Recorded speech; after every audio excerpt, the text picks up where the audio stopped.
J'ai fini ma première journée de cours. Alors, bon, c'était pas vraiment une journée de cours parce que c'était une journée de présentation du coup, plus exactement, c'est-à-dire j'ai fait du 14h 15h30. C'est tout. C'est tout ce que j'ai fait aujourd'hui. Non, après on nous a présenté du coup quel cours j'aurais, on m'a donné mon emploi du temps. Alors, vous n'allez pas beaucoup le voir, mais comme vous voyez, alors il changera chaque semaine et là c'est la première semaine, il est assez vide. C'est-à-dire tous les jours sauf le jeudi, je fais du 8h30, 12h30. Qui est très soft. J'ai tout mon après-midi pour moi du coup, donc ça c'est nickel. Non, sinon il faut que je vous raconte du coup, ce matin, j'ai passé une nuit pas très bonne. Parce qu'en fait, cette nuit j'ai eu trop mal au ventre, j'en pouvais plus, je me tournais dans tous les sens. Et ce matin pareil. Alors j'ai fait mon sport, je me suis forcé à le faire. Mais qu'est-ce que j'avais mal, j'ai cru que j'allais m'évanouir, j'allais vomir, C'était horrible. Donc non, pas fou ce matin, mais j'ai fait mon sport, je me suis forcé. Et vous verrez dans le récap juste après combien j'ai fait malgré le fait que je sois pas en super forme. En tout cas, ça s'est bien passé. J'ai pas encore parlé à des gens, mais en même temps, c'est qu'une heure et demie en amphithéâtre. Donc, on n'a pas eu trop l'occasion. Juste, je me suis pris une saucée de pluie en rentrant. On finit la visite et là, il commence à pleuvoir, genre orage, tout. Horrible. Et donc, je rentre trempé, le short blanc transparent. Ça, j'avais un t-shirt en laine, ça retenait un peu la pluie, mais horrible. Bref. Et puis sinon là je suis crevé, donc je vais faire un peu de montage avec ça. Ce qui est bien c'est que du coup je me suis forcé ce matin à faire la culture et le sport, comme ça là, ce soir, il est 17h hein, mais je puisse rentrer et je puisse rentrer, manger un coup et hop, au dodo. Maintenant, pour un moment indéterminé, je filmerai avec le PC. Parce que mon micro, comme j'ai pu le dire dans les dernières vidéos, j'ai plus de micro. Sur mon téléphone, j'ai plus de micro. Donc ça me fait chier en fait de devoir faire deux trucs. En fait, je dois tout importer, je dois tout exporter, puis réimporter dans un autre format pour que le PC puisse le lire, etc. Donc je pense pour l'instant vous allez faire avec cette qualité-là. Je peux pas y faire grand-chose de toute façon. Et puis moi en même temps, ça me permettra de faire un peu plus rapidement les exportations. Donc il y a ça qui va changer durant les prochains jours, soit semaines, si ce n'est des mois. Je sais pas quand est-ce que je le ferai réparer ou quand est-ce que je changerai, mais on verra bien. Je vous mets aussi un peu l'outfit que j'avais du coup pour faire cette rentrée et dans laquelle je me suis pris la saucée. Je pense pas que je vais faire ça tout le temps, les outfits c'est pas un truc qui me passionne de fou. Après des fois j'aime bien montrer quand je m'habille un peu bien ou quand je fais un minimum attention, des trucs comme ça. J'essaye un minimum d'être corda avec ce que je mets en haut et en bas. Contrairement à avant où je mettais soit que du noir, soit des trucs complètement dépareillés. Et ce que je vous ai pas dit hier, c'est... ah oui, la chambre.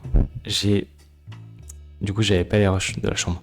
Donc vous allez voir la vidéo sans chambre et je vous la mets juste après que j'ai fini de parler là. Et aussi le repas. Alors le repas là, hier c'était premier jour basique. J'ai mangé ça de thon, pâtes, crème et poivron.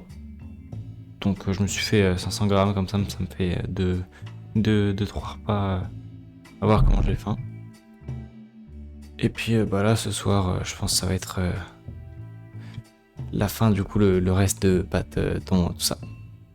Et du coup le récap du sport du coup d'aujourd'hui, j'ai fait 40 pompes, ce qui est un nouveau record. J'ai fait 130 squats à 5 kg. Donc là je vois déjà que ça commence à diminuer plus je monte les kilos. J'ai fait 24 curls gauche et 29 curls gauche à 8 kg toujours. Hand grip toujours à 40 kg, j'ai fait 91 et 114. Les soulevés d'épaule, les lateral raise, 22 gauche, 32 droit. Et à 6 kg du coup.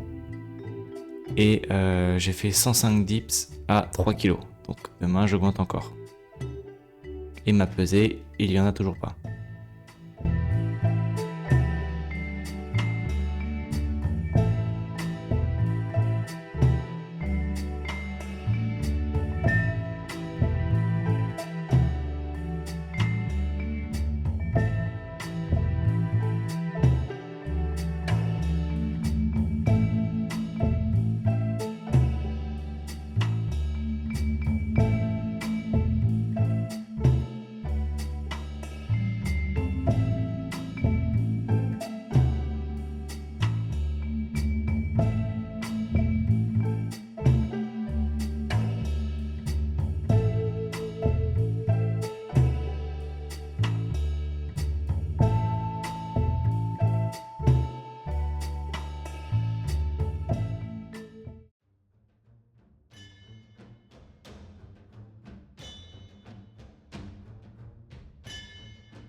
Donc les thèmes d'aujourd'hui pour la culture, on aura le sport et espace. Nous voici pour la culture et du coup le thème du sport sera comment les programmes sportifs inclusifs favorisent la communauté. Les programmes sportifs inclusifs sont des initiatives conçues pour garantir que des personnes de toute capacité, origine et identité puissent participer à des activités sportives.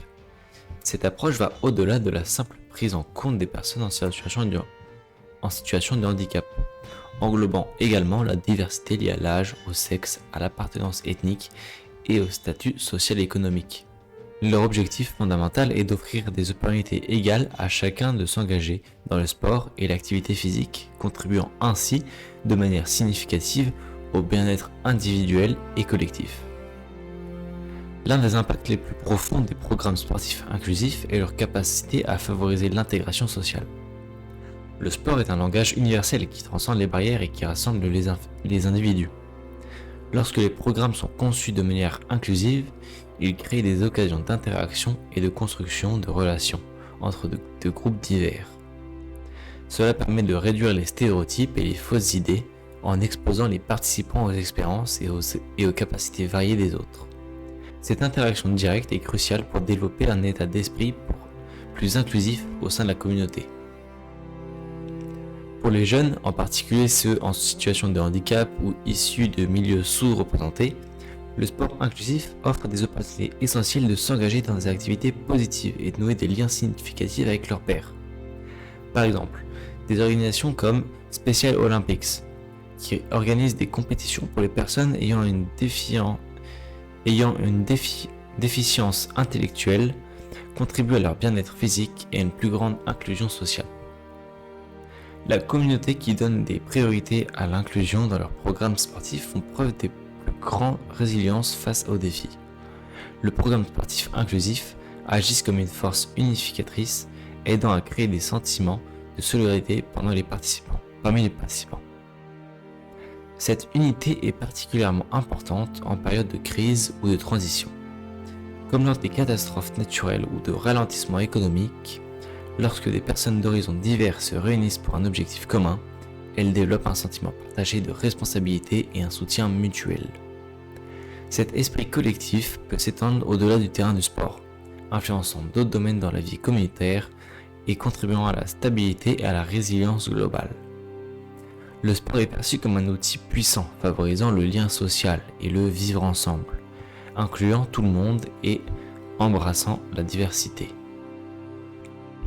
La participation à des activités physiques incluses permet le développement de compétences sociales et personnelles telles que l'esprit d'équipe, la coopération et le respect des autres, quelles que soient leurs différences. Ces interactions positives contribuent à réduire les stéréotypes et à renforcer la cohésion sociale. Les enfants et les adolescents qui participent à un sport inclusif acquièrent des compétences de vie précieuses comme le travail d'équipe, le leadership et l'empathie. Ils développent également une plus grande estime de soi et une plus grande confiance, ce qui permet d'avoir un impact positif sur les résultats scolaires et leurs interactions sociales.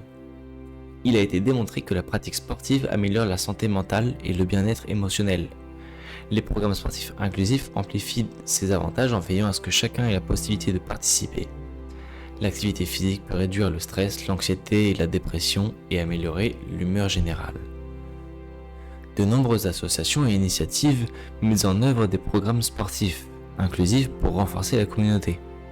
Par exemple, l'association KBBU, implantée à Paris, Lyon et Strasbourg, utilise le sport pour favoriser l'inclusion sociale et professionnelle des personnes exilées.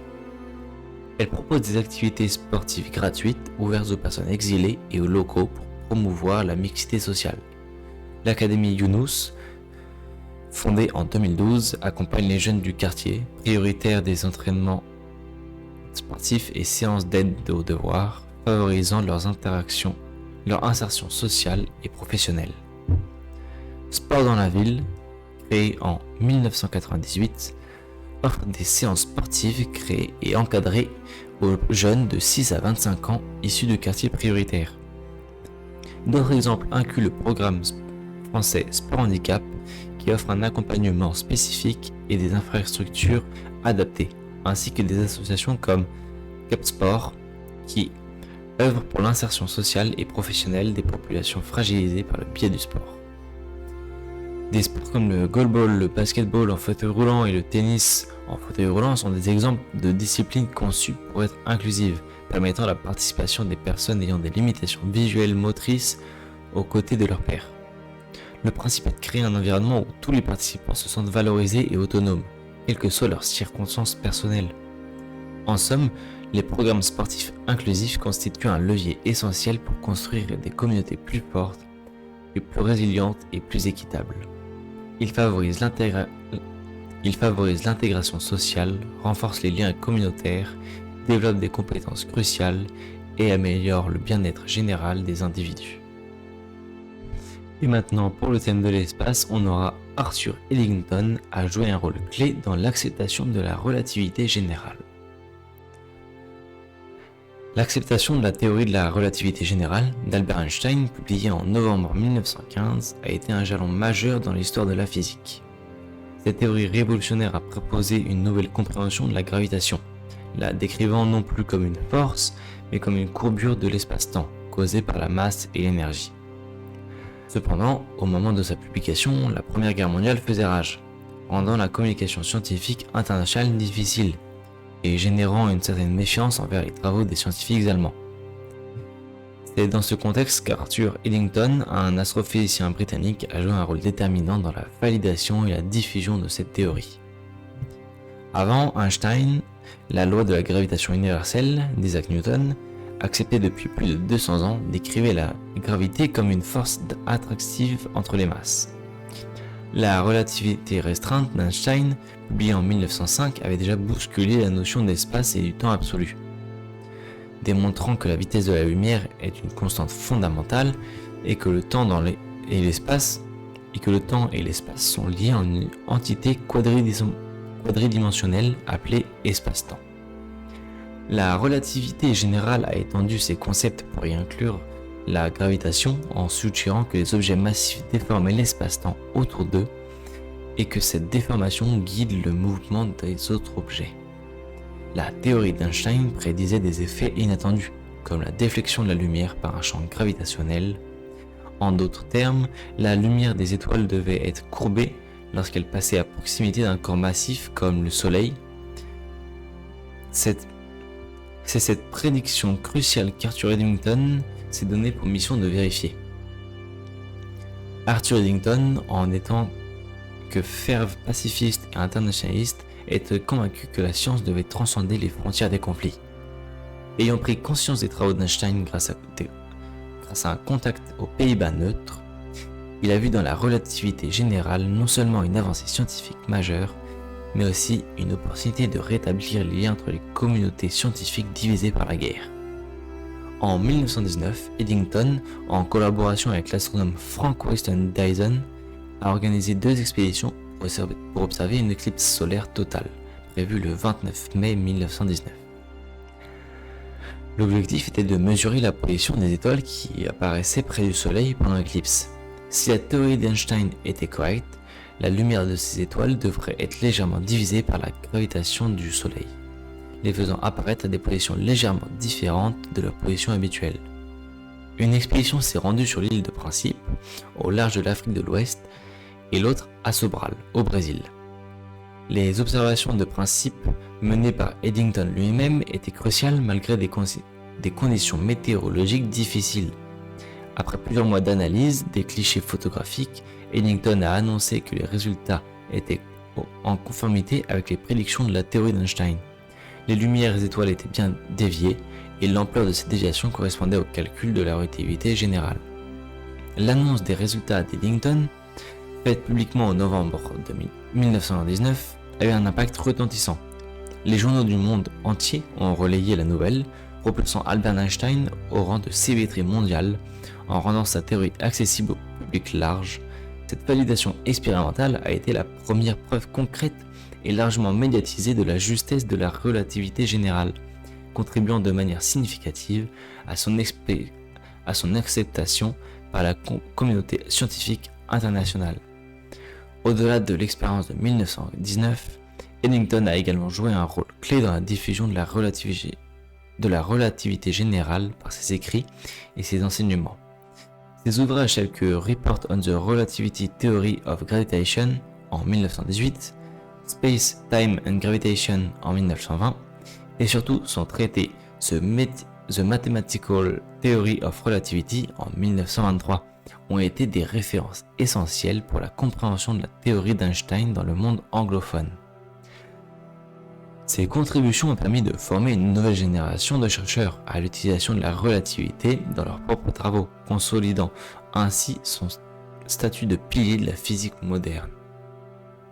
On vient de finir avec l'espace, merci de m'avoir écouté. Nous avons fini pour la culture aujourd'hui. Et puis moi je vous dis à demain.